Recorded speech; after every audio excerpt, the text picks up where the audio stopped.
நம்ம ரஜினி சாரை வந்து நம்ம தலைவர்னு சொல்லிட்டே இருக்கிறோம். சரி.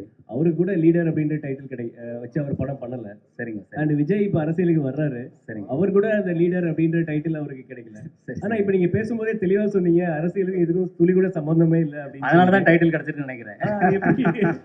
அந்த லீடர் அப்படின்றது உங்களுக்கு கிடைச்சிருக்கு. ஸோ நீங்க லீடர் உண்மையாவே லீடரா இருக்கிறதா இருந்தா யாருக்கு லீடரா இருக்க விரும்புறீங்க? இந்த டைட்டில் கிடைச்சதுக்கு நீங்க எப்படி ஃபீல் பண்றீங்க? டைட்டில் கிடைச்சது சந்தோஷம். என்னோட லீடர் வந்து என்னுடைய தந்தையார் தான். நாளை லீடர் யாருன்றதை நான் அப்புறம் சொல்கிறேன், கொஞ்சம் காலம் ஆகட்டும். வாழ்த்துக்கள் சார். இங்கே சார், இப்போ இருக்க ஜென்ரேஷனில் வந்து அதான் வந்து ஒரு காமனாகவே இருக்குது. இந்த மாதிரி ரத்தம் இது மாதிரி ரொம்ப ஆக்ஷன்லாம் பார்த்துட்டு தான் இப்போ இருக்க ஜென்ரேஷன் வந்து கெட்டு போகிறாங்கன்னு சொல்லிட்டு. ஸோ சடனாக உங்களே பார்க்குறதுக்கு ரொம்ப எங்களுக்கே பிரம்மாண்டமாக இருக்குது ஸ்க்ரீன். சரி. பட் ஆனால் நீங்கள் எப்படி இந்த கதையை சூஸ் பண்ணீங்க? இப்போ இருக்க ஜென்ரேஷனுக்கு நீங்கள் என்ன சொல்ல விரும்புறீங்க?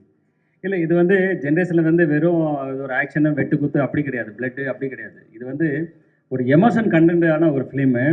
நீங்கள் அந்த படம் பார்க்கும்போது தான் தெரியும் இது எந்த அளவுக்கு இது ஒரு எமோஷன் கண்டென்ட்டாக. இது வந்து எவ்ரி ஒன் ஹார்ட், அது வந்து ரொம்ப டச் பண்ணும். அது வந்து அது படம் பார்க்கும்போது கண்டிப்பாக நீங்கள் வந்து அது புரியும். இது வந்து கம்ப்ளீட்டாக இது வந்து நீங்கள் சொன்ன மாதிரி பிளட்டு அந்த ஹிஸ்ட்ரி அது மாதிரி போகாது. எமோஷன் கண்டென்ட்டாக அவர் செய்கிற வேலைகள், அவர் வந்து செல்ஃப் ப்ரொடக்ஷனுக்கு என்னென்ன பண்ண போகிறான்றது தான் இதில் இருக்குது சார்.